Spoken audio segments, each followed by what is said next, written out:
तो आइए सुनते हैं क्या कहती है वाणी।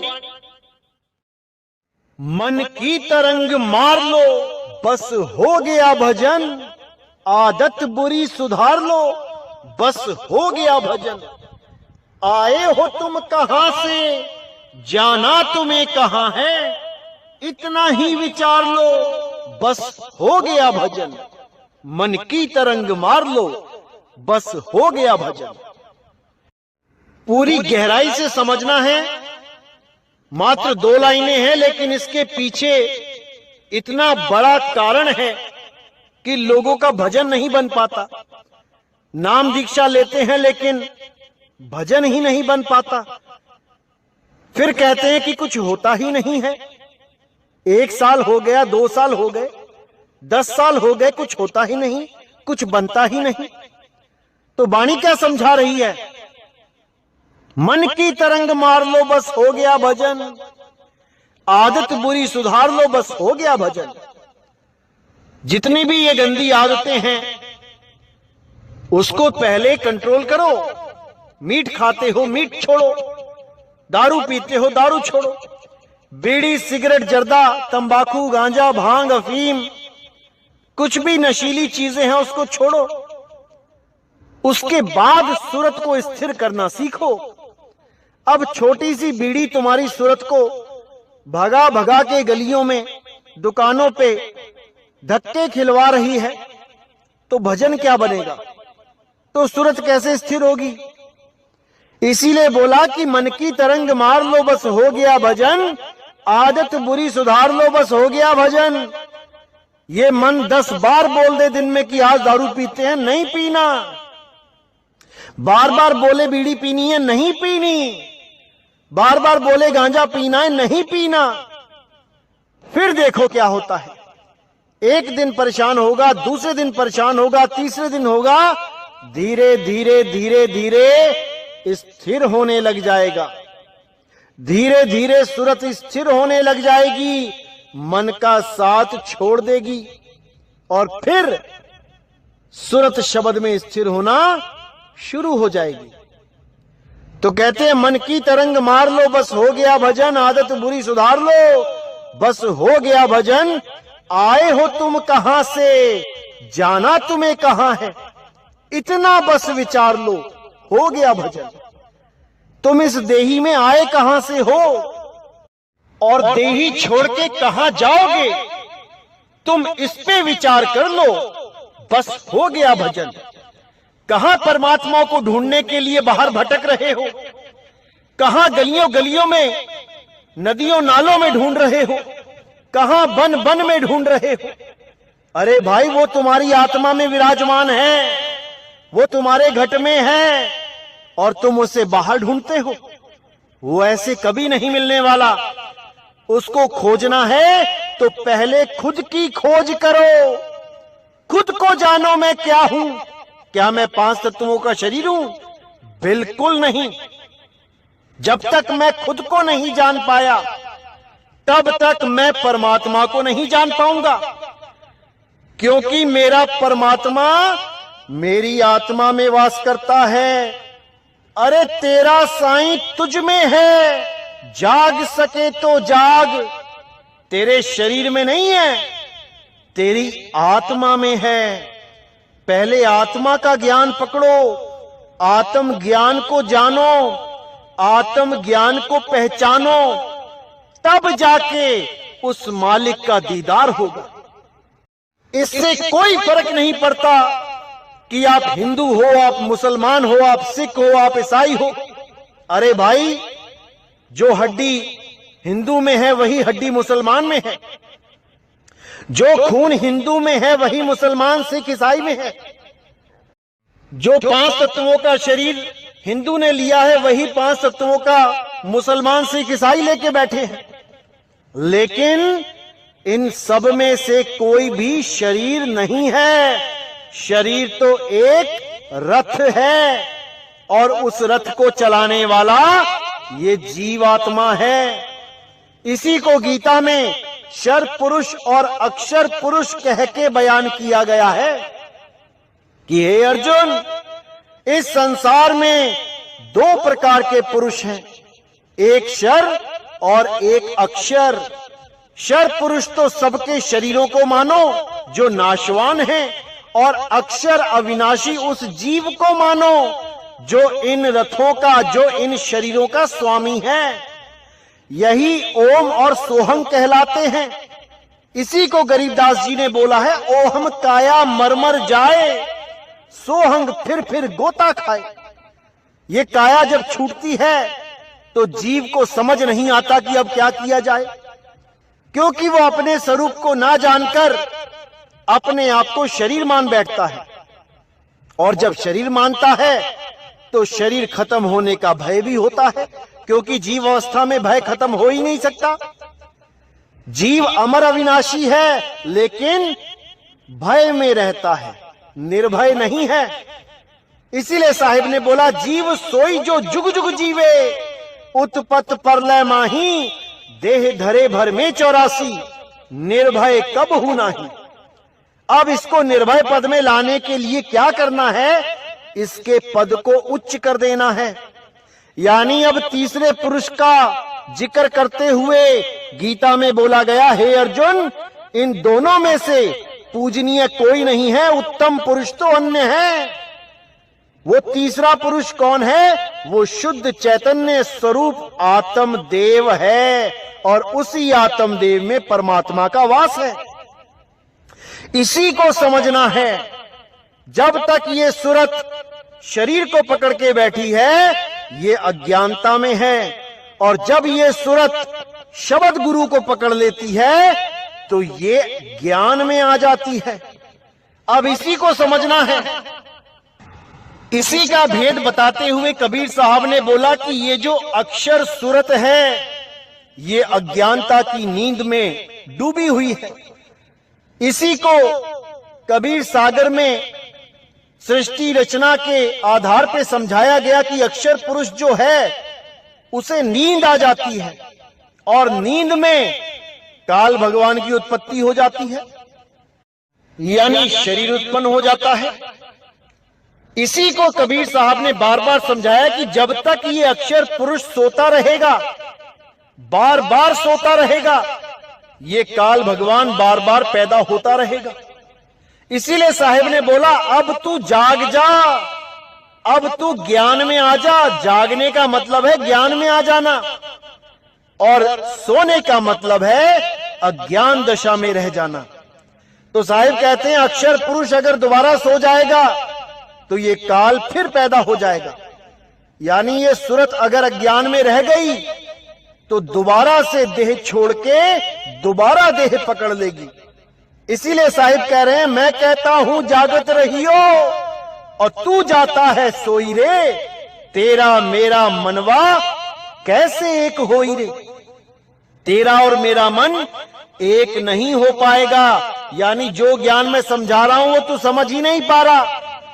मैं कह रहा हूं कि तू अपने हंस रूप को पहचान ले, तू अपने शुद्ध चैतन्य स्वरूप को पहचान ले, और तू अपने शरीर से ही पीछा नहीं छुड़वा पा रहा। तू अपने आप को आदमी और औरत मान रहा है, तेरा क्या हाल होगा अंत में। इसीलिए बार बार साहिब समझा रहे हैं कि तुम शरीर नहीं हो भाई, तुम आत्मदेव हो, अपने आप को पहचान लो। क्या कहती है वाणी? कोई तुम्हें बुरा कहे तुम सुनकर करो क्षमा, वाणी का सुर संभाल लो, बस हो गया भजन, मन की तरंग मार लो, बस हो गया भजन। अब यहां साहिब ने बिल्कुल क्लियर कर दिया कि कोई तुम्हें बुरा कहे, नहीं लगता कि मैं भजन पे नहीं बैठूंगा या मैं भक्ति नहीं करूंगा तो परमात्मा क्या कहेंगे। हमें इससे ज्यादा फर्क पड़ता है कि हमारे बारे में दुनिया ने क्या कह दिया। हाय किसी ने मुझे कहीं गाली तो नहीं दे दी, हाय किसी ने मेरी कहीं बेइज्जती तो नहीं कर दी, हाय किसी ने मेरे लिए कहीं कुछ गलत तो नहीं बोल दिया, मेरी इज्जत का क्या बनेगा। ऐसे जो विचार मन में आते हैं, यही तुम्हारी सूरत को टिकने नहीं देते। साहिब कह रहे, कोई तुम्हें बुरा कहे तुम सुनकर करो क्षमा, एक सत्संगी का जीवन कैसा होना चाहिए? अगर कोई उसके बारे में झूठ सच बोल भी देता है, खुंदक में आके या मानो गुस्से में आके अगर किसी ने तुम्हारे बारे में बुरा बोल भी दिया, तो तुम्हारा क्या चला गया? क्या बुरा हो गया तुम्हारा? अरे 52 अक्षर ही हैं। जब वो तुम्हारी तारीफ कर रहा था तब तुम्हारा मन खुश हो रहा था, और जब उसी आदमी ने तुम्हें 4 बातें सुना दी तो तुम्हारा मन दुखी हो गया। इसका मतलब कि तुम अभी मन से ऊपर उठे ही नहीं हो। अभी तुम्हें सुख और दुख यानी मन के नीचे की अवस्थाएं विचलित कर रही हैं। अभी तुम आत्मज्ञान की ABCD भी कवर नहीं कर पाए और बातें कर रहे हैं बड़ी बड़ी। तो इसीलिए साहिब ने कहा कि अगर कोई तुम्हें गलत बोल भी रहा है तो तुम उसको क्षमा कर दो, क्योंकि क्षमा से बड़ा इस दुनिया में और कुछ नहीं है। जो सबसे बड़ा दान है वो क्षमा दान है। अगर आप किसी को क्षमा करोगे तभी मालिक आपको क्षमा करेंगे। अरे आपने कितने पाप किए हैं, आपने कितने लोगों का दिल दुखाया है, अगर गिनने में आ जाओगे तो पूरा जीवन निकल जाएगा। और अगर तुम किसी एक को भी क्षमा नहीं कर सकते तो ये आस मत लगाना कि परमात्मा तुम्हें क्षमा करेगा, तुम्हें भी सारा हिसाब देना पड़ेगा। इसलिए मेरे भाइयों, अगर आपको कोई कुछ गलत बोल भी देता है तो आप उसको सुनकर क्षमा कर दो। आप उससे बहस मत करो, आप उसको पलट के जवाब मत दो। अरे आवत गाली एक है, उल्टत होए अनेक, कहे कबीर नहीं उल्टिए, वो रही एक की एक सच्चे संत की, एक सच्चे भगत की ये निशानी है कि वो कभी भी अपने निंदकों की पलट के बुराई नहीं करता, वो निंदक को प्रेम करता है। अरे निंदक नियरे राखिए, आंगन कुटी छवाए, बिन साबुन पानी बिना निर्मल करे सुहाए। क्योंकि ये दोहे बोलने तो आसान है, हर कोई ये बोल देता है निंदक नेड़े राखिए, लेकिन जब किसी की निंदा होती है तब उसकी शक्ल देखो, मुंह लटक जाता है नीचे को कि हाय मेरे बारे में ऐसा कैसे कह दिया किसी ने। क्यों? क्योंकि वो अभी मन की गुलामी से ऊपर नहीं उठ पाया है। वो केवल बोल रहा है कि आत्मा को कोई मार नहीं सकता, आत्मा को कोई काट नहीं सकता।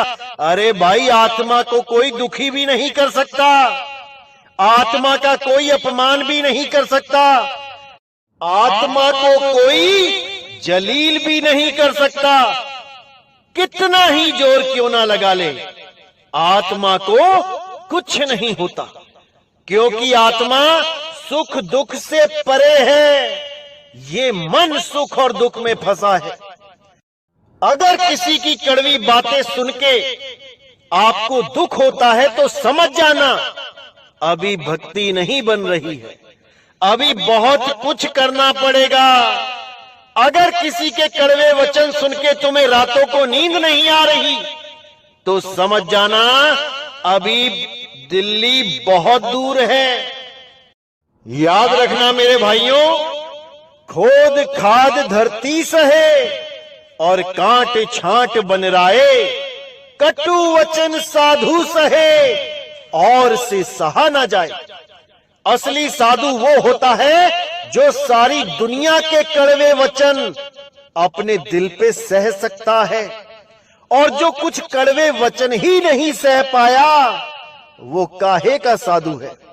वो केवल कपड़े पहन के साधु बन गया, अभी उसके दिल में मान बढ़ाई की इच्छा है, अभी उसके दिल में मान सम्मान की इच्छा है।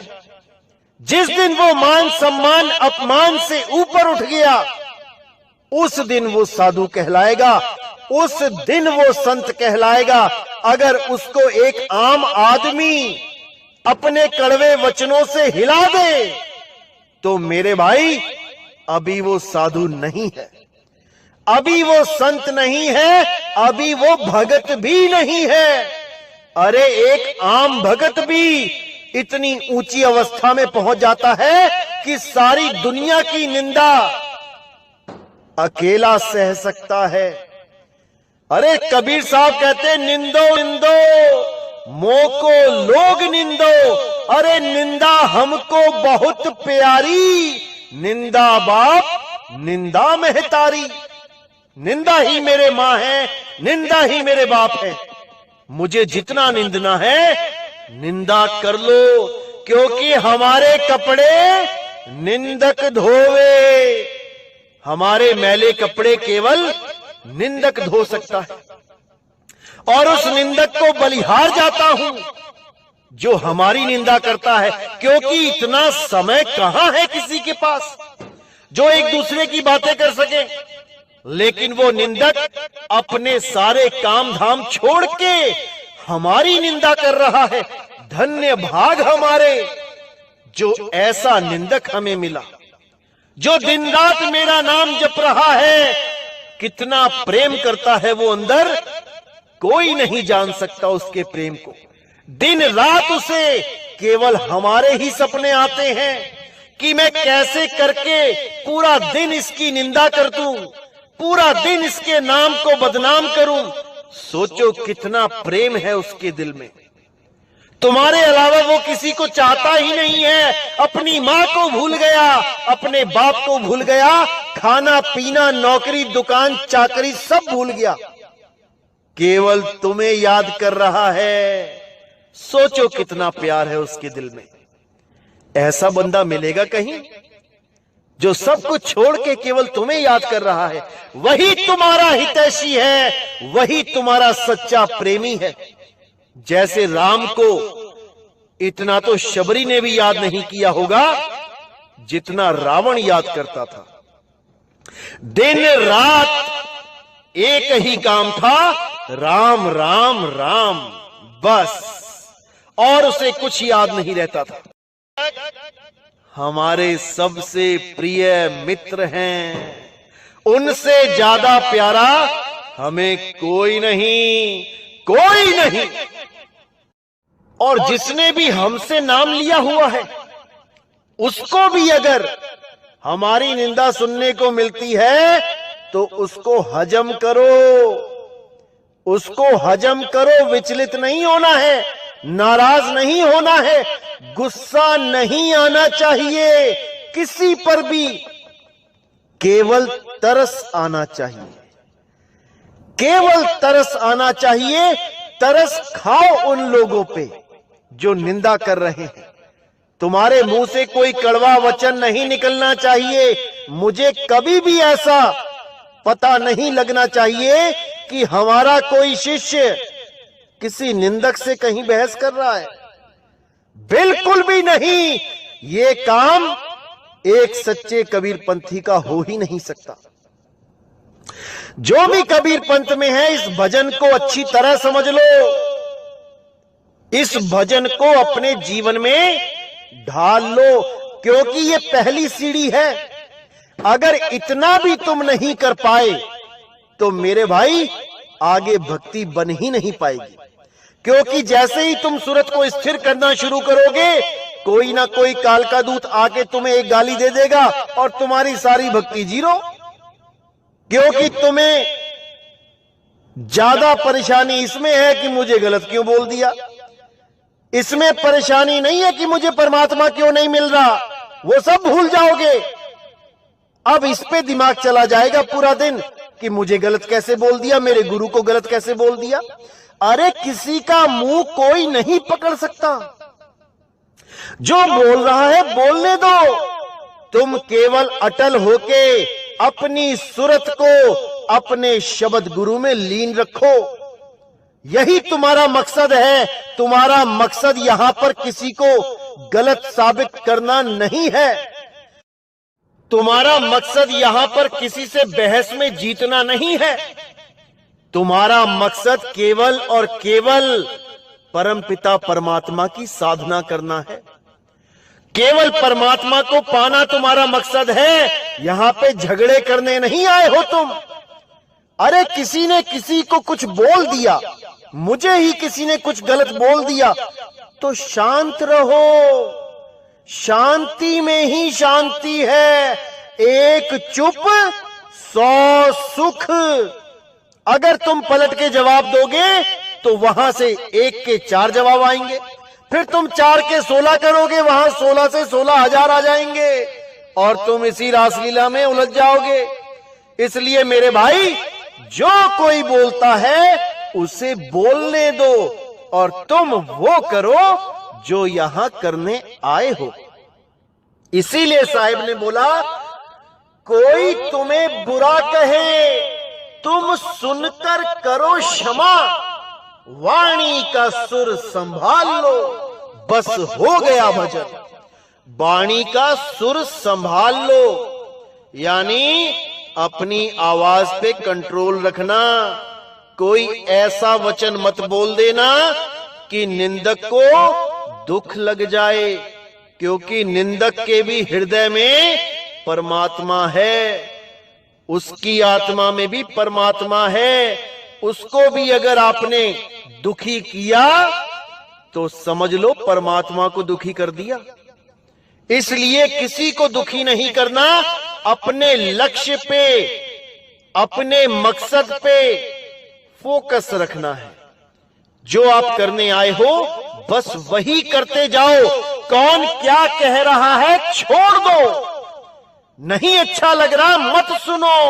अगर सुन भी रहे हो तो देखो कि इसको सुनकर भी मैं स्थिर रह पा रहा हूं कि नहीं। ये तो सबसे बढ़िया मीटर मिल गया तुम्हें। गुरु की निंदा सुन रहे हो, कोई बात नहीं, सुनो, लेकिन अपने मन को देखो कि विचलित तो नहीं हो रहा। तुम्हें क्रोध तो नहीं आ रहा उसके ऊपर जो तुम्हारे गुरु के बारे में गलत बोल रहा है।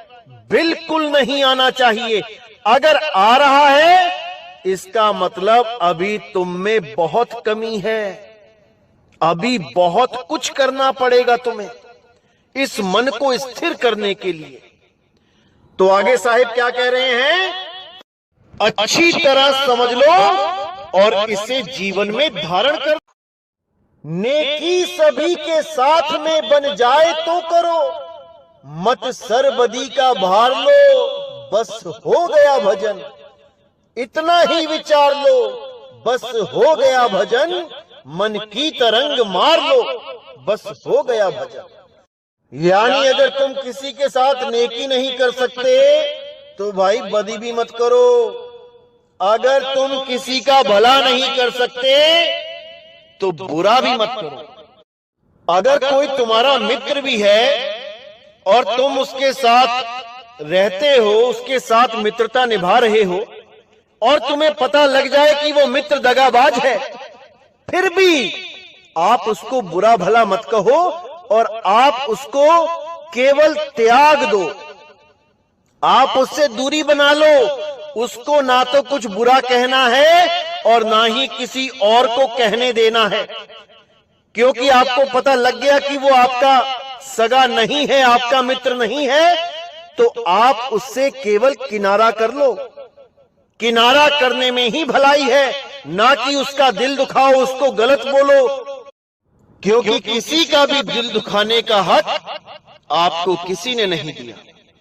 परमात्मा चाहते हैं कि मेरे सारे बच्चे अपने एक साथ रहें, बिना धर्म जात पात के भेद के इस दुनिया में शांति से रहें और भक्ति करके सदा सदा के लिए मुक्त हो जाएं। परमात्मा तो हमेशा से ही यही कहते आए हैं, कबीर खड़े बाजार में सबकी चाहें खैर, और ना काहू से दोस्ती ना काहू से बैर। अगर दोस्ती रखनी है तो रखो, अगर दोस्ती नहीं रखनी है तो बैर भी मत रखो। कोई जरूरी नहीं कि सारे दोस्ती रहे तुम्हारे या सारे दुश्मनी बने तुम्हारे। अपने काम से काम रखो। जो कार्य आप यहां करने आए हो उसको आप निपटाओ और इस दुनिया को सदा के लिए अलविदा कह के निकल जाओ। अरे यहां बड़े बड़े राजा नहीं बचे, आप यहां पर कैसे रहोगे? बड़े बड़े ऋषि मुनि नहीं यहां पे रह पाए, आप यहां पर कैसे रहोगे? सबका समय आने वाला है, सबको जाना पड़ेगा। जाने से पहले बस एक काम पूरा करके जाना है कि हमारी सूरत शब्द में टिक जाए, बस। इसके अलावा कोई मान अपमान हानि लाभ मकान दुकान, अरे भैया कुछ साथ नहीं जाने वाला, सब यहीं रह जाएगा। आज बड़े बड़े मान सम्मान प्राप्त कर रहे हो, कल को तुम्हारी फोटो के ऊपर माला पड़ जाएगी। और आज यहां पर तुम्हें लग रहा है कि हाय मुझे ऐसे बोल दिया वैसे बोल दिया, मुझे गालियां दे दी, कल को वही लोग तुम्हारी तारीफ करेंगे जब तुम इस दुनिया से चले जाओगे। वही लोग कहेंगे बहुत अच्छा था, बहुत बढ़िया बंदा था। उससे कोई फर्क नहीं पड़ता। तुम यहां पर मान और अपमान इकट्ठा करने नहीं आए हो, तुम यहां पर केवल अपना बिगड़ा हुआ कार्य संवारने आए हो। जो सूरत तुम्हारी भटक गई है उसको स्थिर करने के लिए आए हो। इसीलिए इंसानी चोला मिलता है, और कोई चोला इसीलिए नहीं मिला आपको ताकि आप इस कार्य को इस बार पूर्ण कर पाएं। लेकिन हम छोटी छोटी बातों से विचलित हो जाते हैं। इसलिए मेरे भाइयों, अच्छी तरह इस चीज को समझ लो कि इन चक्करों में नहीं पड़ना है। कोई कुछ बोलता है, बोलने दो, उसका मुंह है, परमात्मा ने उसको बोलने की ताकत दी है। वो अच्छा बोल रहा है या बुरा बोल रहा है, वो सच बोल रहा है या वो अपने मन की भड़ास निकाल रहा है, झूठ बोल रहा है, बिना सबूतों के बात कर रहा है, करने दो। तुम्हें कोई फर्क नहीं पड़ना चाहिए। तुम केवल भक्ति करो, अपने मालिक को याद करो, बाकी सब उस परमात्मा पे छोड़ दो। वो बद्दी छोड़ है, वो जानी जान है, वो सब जानता है। तो आगे क्या कहती है वाणी? सिद्धांत साफ साफ सदगुरु कबीर का, निज हंस रूप धार लो, बस हो गया भजन, मन की तरंग मार लो, बस हो गया भजन। यानी यहां पे बिल्कुल साफ क्लियर कर दिया मालिक ने कि हमारा एक ही सिद्धांत है इंसानी चोले का, कि अपने निज हंस स्वरूप को धारण कर लो। जो शरीर तुमने धारण कर लिया है वो ही तुम्हारी भूल है। अब इस भूल को हमने ठीक करना है। कैसे कर पाएंगे? जब हम अपने निज स्वरूप को प्राप्त कर पाएंगे। और निज स्वरूप को प्राप्त करने के लिए हमें एक भेदी गुरु की जरूरत पड़ती है, जो हमें हमारा ही भेद बताता है कि क्या है हमारा निज स्वरूप और क्या है हमारा देह स्वरूप। क्योंकि देह स्वरूप को जब तक आप अपना स्वरूप मानोगे, मुक्ति कभी नहीं मिल सकती। क्योंकि जैसे ही देह छोड़ने की बात आएगी, आप एकदम विचलित हो उठोगे कि मैं शरीर कैसे छोड़ूं, मैं शरीर को छोड़ के कहां जाऊं। चाहे कोई किसी भी धर्म का क्यों ना हो, विचलित हो जाएगा। उसको समझ नहीं आएगा अब क्या करूं, कौन सा मंत्र जपूं, किसके पास जाऊं। लेकिन अगर भेदी गुरु उसके जीवन में आ चुका है तो वो उसको तरीका बता देगा कि बेटा जैसे ही अंत समय आएगा तुमने वो करना है जो मैं तुम्हें समझा रहा हूं। इस शरीर को केवल त्यागना है, मरना नहीं है। कोई नहीं मरेगा, केवल इस शरीर को त्यागेगा। और त्याग के कहां जाना है ये भेदी सतगुरु आपको बता देगा। अब आपका आना जाना सदा के लिए समाप्त हो जाएगा। साहिब कहते हैं, अरे कहां से आया कहां जाएगा, खबर करो अपने तन की। अरे सतगुरु मिले तो भेद बतावे, खुल जावे अंतर खिड़की। वो ज्ञान रूपी चक्षु खुल जाएगा और तुम्हें समझ में आ जाएगा कि मैंने कहां जाना है। और उसके बाद कोई भी शरीर धारण करने की आवश्यकता ही नहीं रह जाएगी, क्योंकि उसके बाद ना कहीं आना ना कहीं जाना, आपे में आप समाना। और कैसे समाओगे? विहंगम चाल से। अब ऐसे भी कई अज्ञानी जीव हैं जो ये बोलते हैं कि नितिन दास कहता है ना कहीं आना ना कहीं जाना, आपे में आप समाना, और फिर पक्षी की तरह उड़ा भी देता है विहंगम चाल से। पक्षी तो उड़ के चला गया। अरे मेरे भाई, पक्षी तो पहले ही उड़ के गलत जगह बैठा हुआ है। इसको यहां से उड़ाना है जहां पर ये बैठ गया है, और कहां पहुंचाना है? जहां पे उसका निज स्वरूप है। जैसे तुम शीशे के सामने खड़े हो और तुम्हारी सूरत शीशे में है। अब शीशे से हटा के विहंगम चाल से तुम्हें तुम तक ही पहुंचाना है, तो शीशे से हटके तो खुद तक आना ही पड़ेगा, या शीशे में ही रह जाना है। इसको नहीं कहेंगे ना कहीं आना ना कहीं जाना। जा तो तुम चुके हो, अब तुम्हें वापस तुम्हारे स्वरूप तक लेके आना है। इसको कहते हैं ना कहीं आना ना कहीं जाना। यानी अब तो ना इस दुनिया में वापस आना है और ना ही किसी सतलोक, अलखलोक, अगमलोक, अनामी लोक, शिवलोक, ब्रह्मलोक कहीं भी जाना है। अब ना कहीं आना ना कहीं जाना, और रूप में रूप समाना। अपने ही स्वरूप में, अपने हंस स्वरूप में हमने समा जाना है। लेकिन हंस देही मत समझ लेना कहीं कि छठी देही हंस देही को अपना स्वरूप समझ लो। इसके ऊपर भी अभी सत्संग करूंगा मैं, क्योंकि बहुत से लोग हंस देही को अपना स्वरूप मान लेते हैं, जबकि कबीर साहब ने हंस देही का भी खंडन किया हुआ है, क्योंकि वो भी देही है, विदेही नहीं है। तो मेरे भाइयों, अच्छी तरह समझना है, ये भजन बहुत इंपॉर्टेंट है मालिक का, ये वाणी बहुत जरूरी है। इसको अपने जीवन में उतार लो, अपना लो इसको, इसकी चादर बना के ओढ़ लो, तभी तुम्हारे जीव का कल्याण होगा, तभी तुम्हारा आत्म कल्याण होगा। तो मेरे भाइयों, हर चीज को गहराई से समझना है और अपने आप को स्थिर रखना है सदा सदा के लिए। तो उम्मीद करता हूं कि मेरी बात आप समझ गए होंगे मैं क्या कहना चाह रहा हूं। अच्छी तरह समझ लो, विरोधी आएंगे, बहुत कुछ बोलेंगे, क्योंकि अब सत्य प्रकट हो चुका है। अब इस सत्य को आपने परखना है और सत्य से जुड़ना है। बाकी कौन क्या बोलता है, इससे आपको 1% भी फर्क नहीं पड़ना चाहिए। तब तो आप भक्ति कर सकते हो, वरना आपके बस की बात नहीं है कि आप यहां से मुक्त हो पाओ। अरे कबीर साहब ने 52 कसनियां दी हैं, आपको 52 अक्षरों की कसनी देनी पड़ेगी, 52 अक्षरों को सहना पड़ेगा, नहीं तो मन ऐसे ही विचलित होता रहेगा। कई लोग फोन करते हैं, जी पहले बहुत अच्छा ध्यान लग रहा था, अब ध्यान नहीं लग रहा।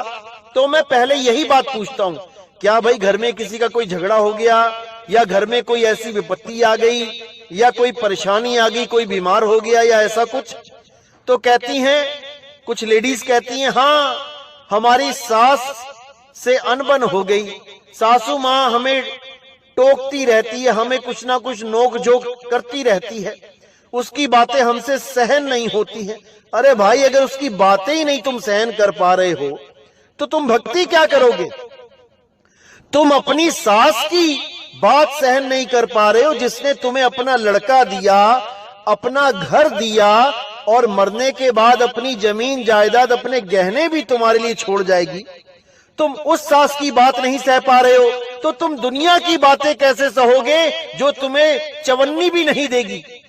दुनिया तुम्हें चवन्नी भी नहीं देगी और तुम्हारी खाल खींच लेगी बातें सुना सुना के।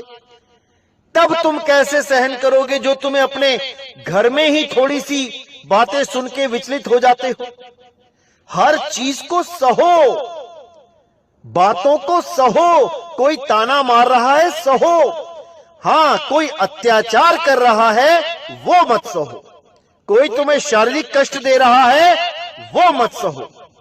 अगर तुम सच में भगत बनना चाहते हो तो तुम्हें 52 अक्षरों की कसनी देनी पड़ेगी। चाहे एक कान से सुन लो मेरे भाई, चाहे दूसरे कान से सुन लो। लोगों की गालियां सहो, लेकिन तुम्हारे मुंह से एक भी गलत शब्द नहीं निकलना चाहिए।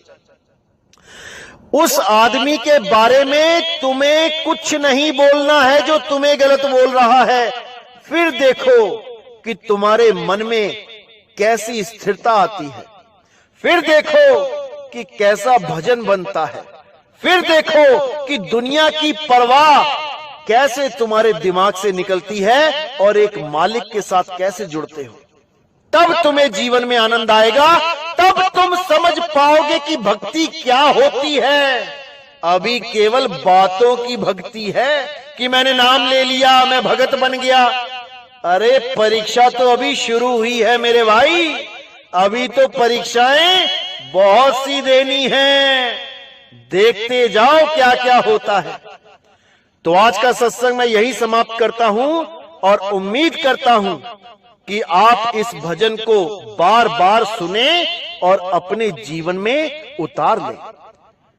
तो इसी के साथ मैं आज का सत्संग समाप्त करता हूं।